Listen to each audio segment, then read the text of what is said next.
Hi everybody and welcome to another Kalicube Tuesdays. Today here with Cais, and that's the correct way to say your name, I hope. Yes, it is. A quick hello and we're good to go. Welcome to the show, Carly J. Cais.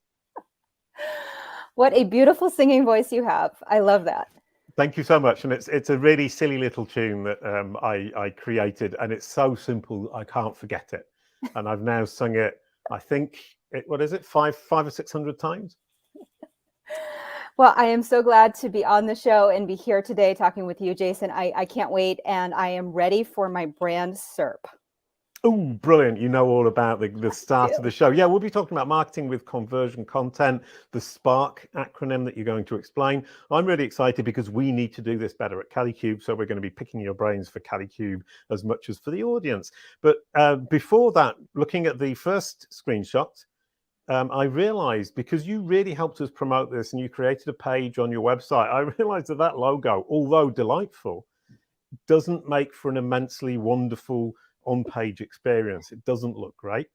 So we now have a task at Kalicube to present our guests and with graphics that really make sense. And we'll see a much more colorful one during the presentation of the sponsors. So you've already taught me something without even turning up today. And then we look quickly at your brand SERP. If we see the next screen, this is a criticism kind of, but I hope it's not taken the wrong way. It's constructive, because I hadn't seen this, is that those little fav icons that you add to your website are increasingly important. Google's been experimenting with it on and off, and here they've brought that experiment back. And as you can see, having the WordPress fav icon is the default with the WordPress site. Really important to replace that. And also, if you can see there next to it, it's got Cais.com, which is the name of the site, and LinkedIn below. So those are a couple of things that we all now need to pay attention to, because Google's using fav icons and it's using the title of the site. Join the Kalicube Knowledge Panel and Brand SERP support group if you want to learn more about that kind of thing. And the next screenshot is to make you feel better, because we've got it wrong as well. We're actually recreating those fav icons because we realize that all our fav icons on all of our sites are the same. So that's pretty boring as well. And also we need to focus on our featured image, because those featured images appear more and more, and your featured image was lots better than ours. So we both need to update the website a little bit. Well, it's always a learning process, isn't it? And Google constantly changes. And so really, yes, to stay up with it, we always have to be almost every week, even really auditing what we're doing, and just constant improvement. That's a really good point. I mean, it's what we do. We track brand SERPs and knowledge panels. And as you say, every week we find something new. Every day I find something I didn't know before. And I've been doing this for 10 years. So that's enough about brand SERPs. We're going to now have the sponsors really quickly. We've got a little video where I ad lib over the back of the video. Please join me and a groovy guest like Carly every week on Kalicube Tuesdays. Sponsored, as always, by Wordlift, who are an amazing Italian AI company who do the heavy lifting for your SEO for you, and they grow your traffic with artificial intelligence. And I can't remember what this part is about, but it's definitely about Google, and that must be about Kalicube. Oh, it's Get Your Knowledge Panel. We've got a done-for-you service. If you want a knowledge panel, we can get one for you. Please contact us if you want a knowledge panel and you want us to help you with that. Sorry. Brilliant. We've got through all the housekeeping, and now we can get to the core topic, which after 3 minutes and 52 seconds, I think that's good going. Under 5 minutes, we're into the core topic, SPARK. What does SPARK stand for? Yeah, absolutely. It is our process that we apply when we are working with any client, and it stands for strategy, planning, assessment, roles and responsibilities, and kickstart. And I'll explain each one of those. It's really the process that we go through when we work with a client on figuring out how we're going to improve all of their touch points along that buyer's journey. We start with the strategy, as in really the goal is, let's say, to sell more of your product or service. We work exclusively with B2B companies. And so really the strategy is whatever your ultimate goal is. Some companies do have brand awareness as the ultimate goal, but for most, it's going to be selling more getting more leads, converting more into customers, or even upgrading customer accounts. Right. And so the strategy, I mean, from my perspective, I want brand awareness to get people to the bottom of the funnel as quickly as possible and then convert them into clients. But brand awareness is potentially the entire strategy, and we're just looking to be noticed and seen. Yeah, absolutely. So that's always step one for us, figuring out what is the overall goal so that we can achieve the business goals. And then we create the plan. How are we going to get there? What are typically going to be the steps?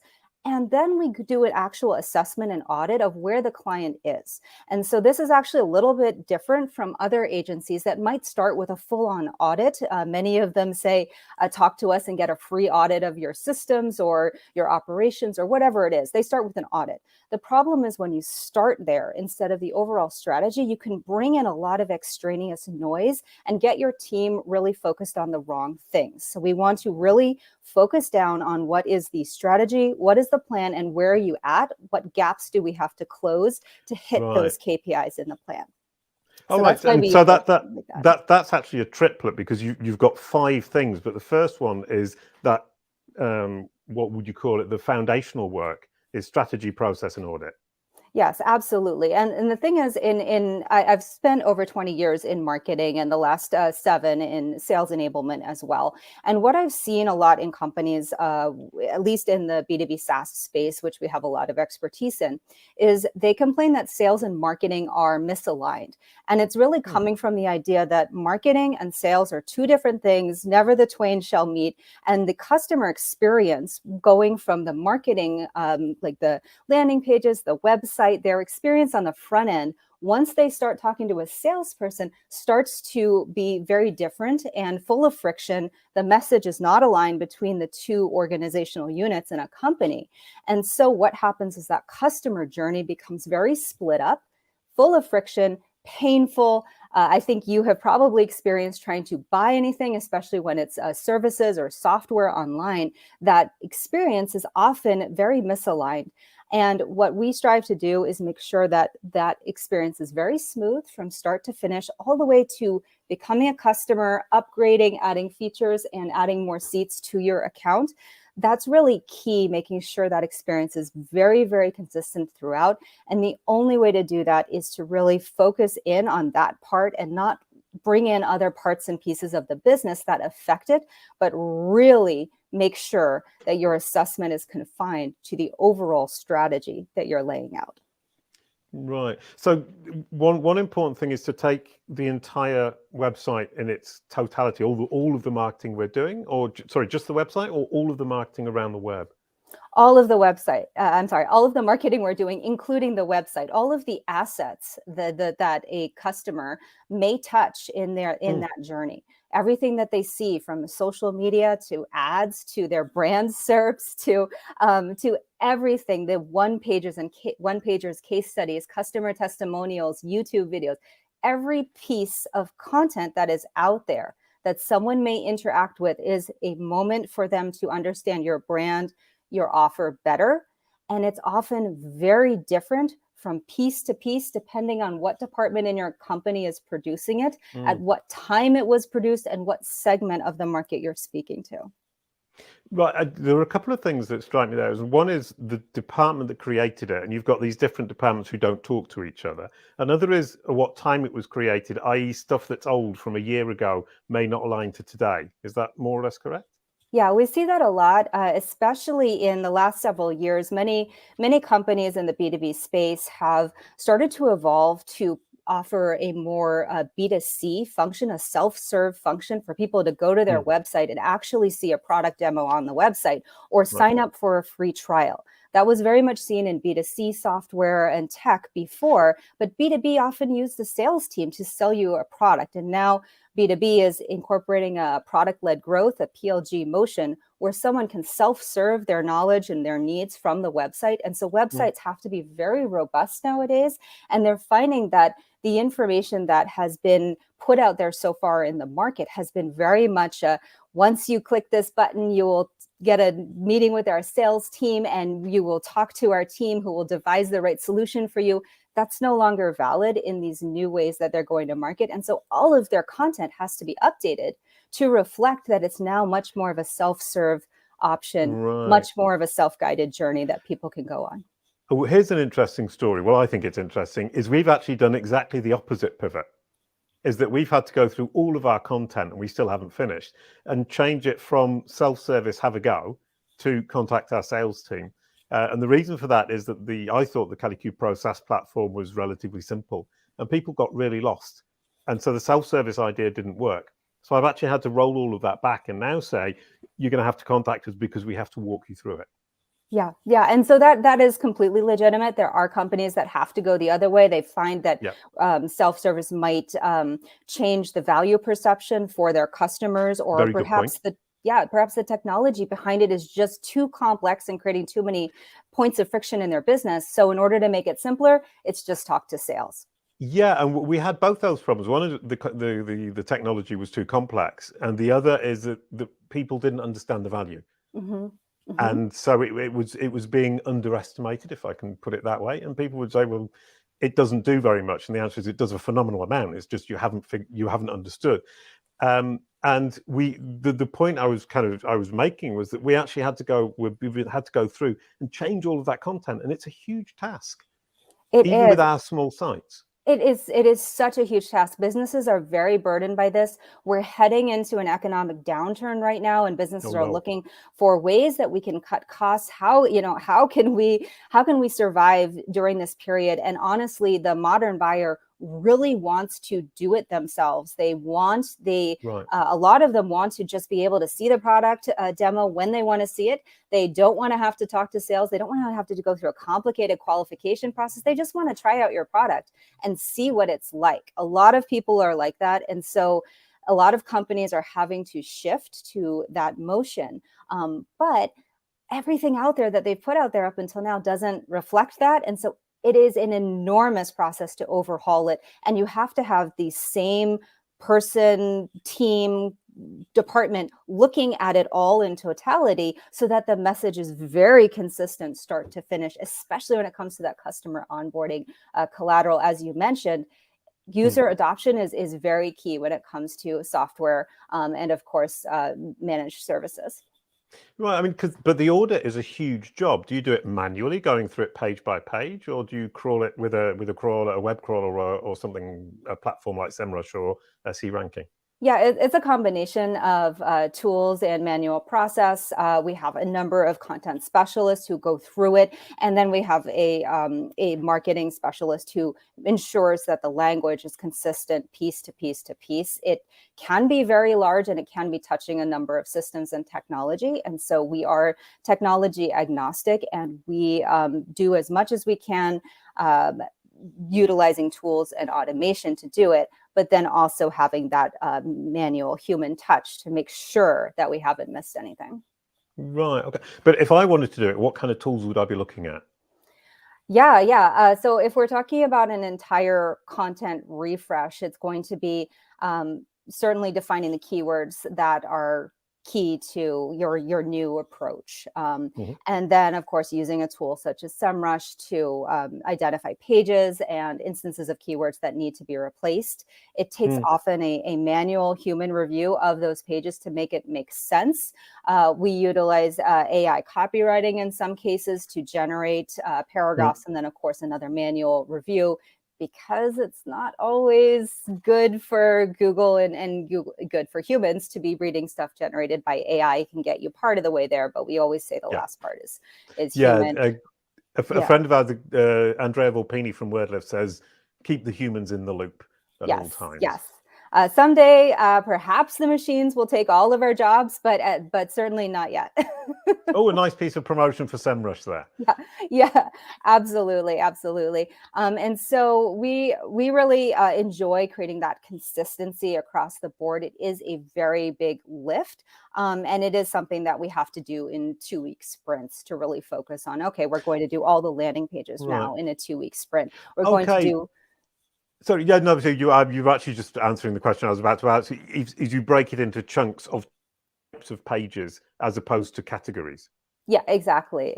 So that we're utilizing the same tech at the same time, the same team members at the same time, the same specialists, the same process, and then we move on to the next piece of maybe it's case studies, maybe it's videos on YouTube, whatever it is that we're looking at in order to create consistency, broken down into 2-week sprints over however long the entire project will take. Right. And then you talk about roles and responsibilities. Yes, absolutely. That's the R in Spark, and that's defining the rules on your team that are going to be part of the process when we work with clients, because we can't work in a vacuum. Yeah. I like. Anton, for people who've just listening to the audio, Anton keeps putting up screenshots of different things, which is why Carly just laughed. Yeah, there was lots of sparks flying out of something. So, yeah, I love it. So yes, roles and responsibilities, as well as roles and responsibilities on our team, who's going to be doing what, when, that's kind of obvious. But then we really want to make sure that everything has a person in charge of it. And this is also, I find a lot of businesses fall down in their efforts when it comes to the touch points that a buyer goes through, because it's, well, who's in charge? Is marketing in charge? Is your brand designer in charge? Is it sales enablement? Who is the person who's going to be in charge of this? And so having one person whose responsibility is this makes it very, very clear, as well as setting KPIs. And these are the pieces of content we're going to be looking at over the week, or creating over the week, and so that we have certain numbers that we're working towards, certain metrics that we're hitting. Finally, Kickstart is just really to kickstart the project. We kick it off, we have those KPIs, and we work towards it. So really the key in our Spark process is doing the strategy and planning first, and then finding where the company is and auditing where they're at for all of their content efforts so far. Right. And so we've got the process that this is now saying, okay, I know how to adapt my content or improve my content to make sure that it's giving out the right message. You talk about content for conversion and the idea that the 7 steps to whatever glory it might be in your business is top of funnel, and people don't search for that. You tend to focus on the content that's further down the funnel. How do you identify what content you're going to focus on? Yeah, that's a great question. So, as we all know, content in general is often thought of as kind of a 3-stage piece in the buyer's journey, where you have awareness, consideration, and decision. Right, that's the very typical HubSpot 3-step large buckets that people fall into as they're going through that buyer's journey to buy a product. So, for the awareness, that top of funnel, that's where a lot of SEO agencies focus. They create a lot of content, a lot of articles out there to just generate awareness and create backlinks. That generates a lot of traffic, and that is necessary for Google SERPs. However, the issue with the top of funnel content is that it tends to be definitional or informational, very, very high level, sort of very generic. So for instance, let's say a VP of marketing, they have HubSpot already. They want a better marketing automation platform because HubSpot has a very heavy cost of ownership, and it isn't purpose built for outbound sales. It's very much an inbound tool. So the VP of marketing has these pain points. When they Google HubSpot alternatives or something like that, they don't want to read an article that says, why do you need a marketing automation system, and what does it do for your company? That is a top of funnel piece that is informational, definitional, and will drive traffic, but it will not solve your VP of marketing's problems, nor will it get them to sign up for a demo for your product. Which makes me think of something which I find infuriating, is when people mix the top and the middle, or the top and the bottom of the funnel in one piece. So I have to read this definition of what a CRM is or whatever. And I know what it is, and you've got to scroll all the way down the page. Is that a huge mistake? Or should you really just separate it and make sure that each piece is aiming at a particular part of the funnel? Yeah. So that's a great question. And I think a lot of that comes from the legacy way that Google was designed. Really, in order to get on the SERPs, you have to have that informational, definitional piece, especially so you can get the information into the Google featured snippet. If you recall what, that was very important for a while. You have to have the basic definition of something in a paragraph so that Google can pull it into your featured snippet whenever anyone searches those keyword terms. So I would say that it is important to have there simply because of the way that search engines do work. However, it is a very annoying piece for the reader to have to scroll through. You think about the last time you tried to look up a recipe and went to a baking blog and how much you had to get through to just get to the recipe.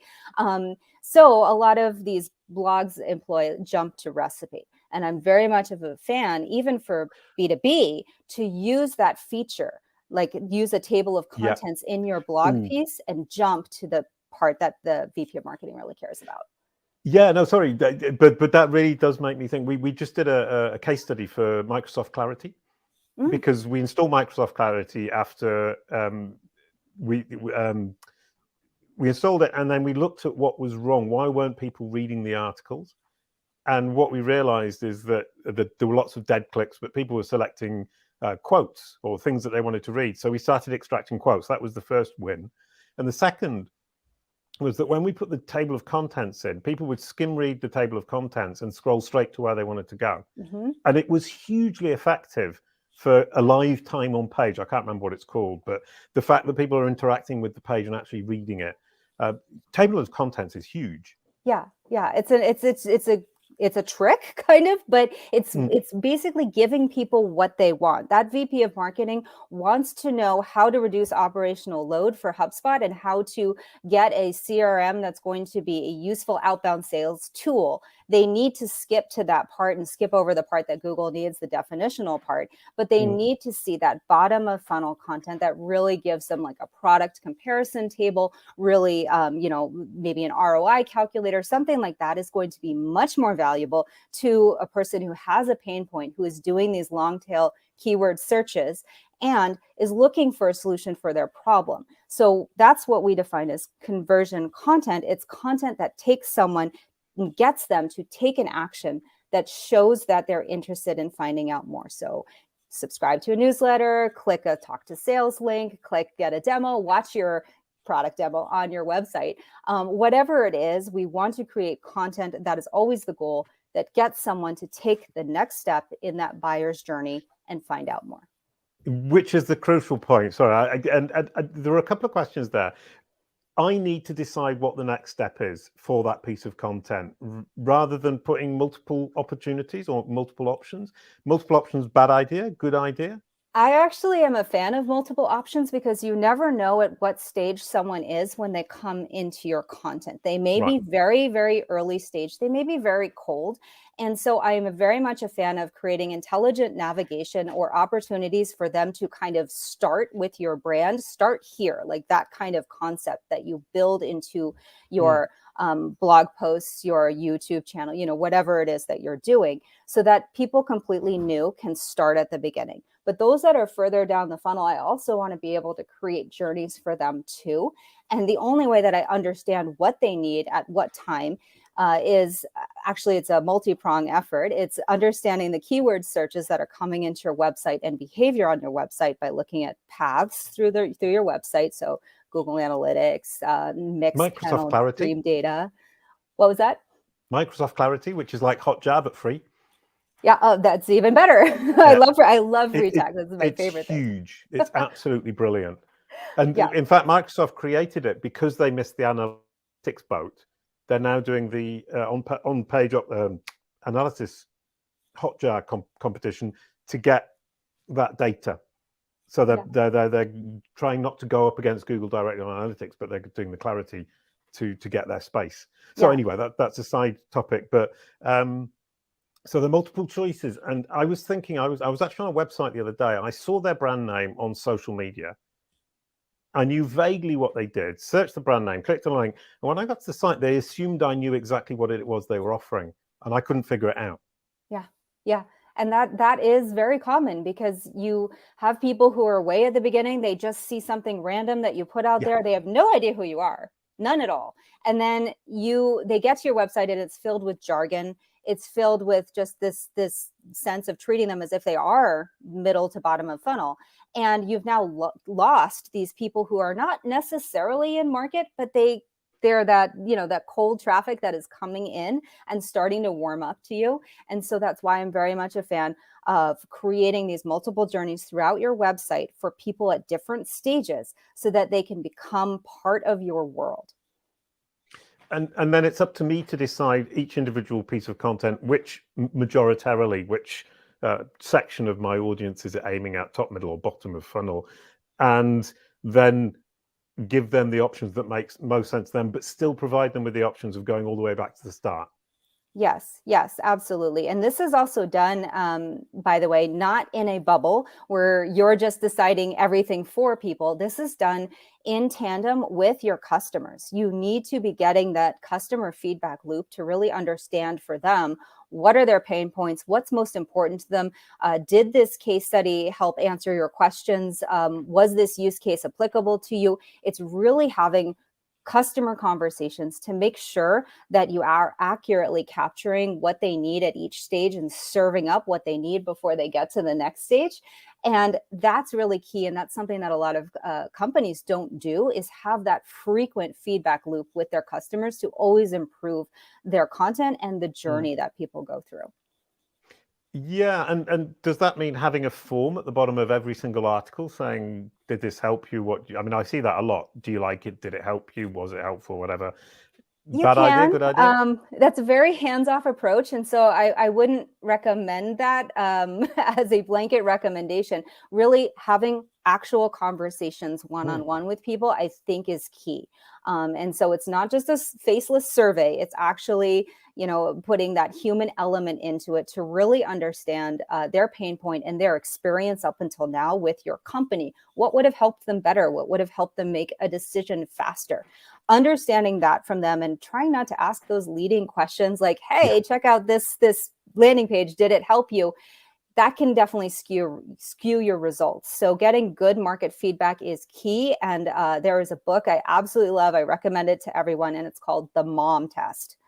And if you haven't heard of it, you need to get it. You need to read it. It is how to get great customer feedback without biasing them in any way, that you can apply to your marketing and sales efforts and really start reflecting their pain points back at them and custom creating your product for a true solution.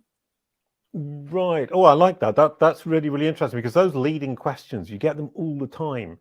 And it doesn't actually make sense for us as a company, because the answers are going to be led by the way we ask the question. Is talking to people and just saying, or sitting down actually physically and talking to somebody like this and saying, what did you think of the article? What did you think of the site? How do you feel about it? Is that, because that's such a tiny data set? But you might, I mean, I was going to say, you might be completely off whack with everybody else, which would make my decisions very bad. Yeah, I tend to advise really asking the broader questions, as in, I'm sorry. Is that the cat? Asking the broader question. Oh, dog, sorry. It's a dog. Yes. So it's you've got a dog and a cat. Yes, and this one is I might have to get her. Well, if you do, what we finish what you were saying. Yeah.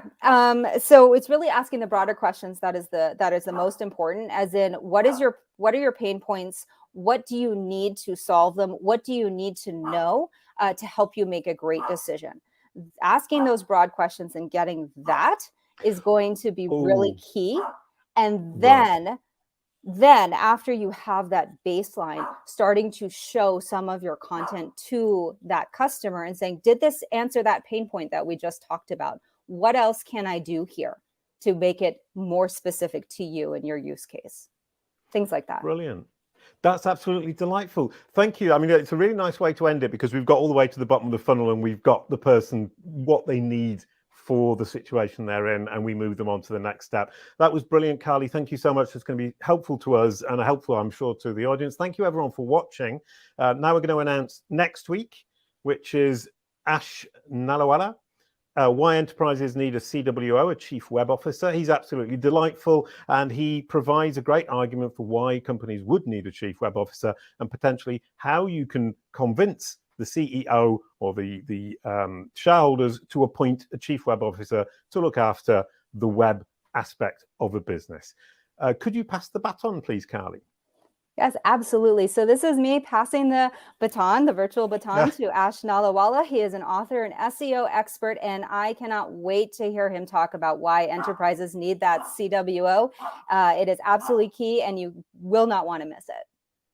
Thank you so much. Thank you everyone for watching. I'll say goodbye to your dog, your cat, and to you. A quick goodbye to end the show. Thank you, Kali, the dog, and the cat. Thank you so much, Jason. We had a lovely time. Brilliant. Thank you so much. Bye, everybody. Kalicube. It's all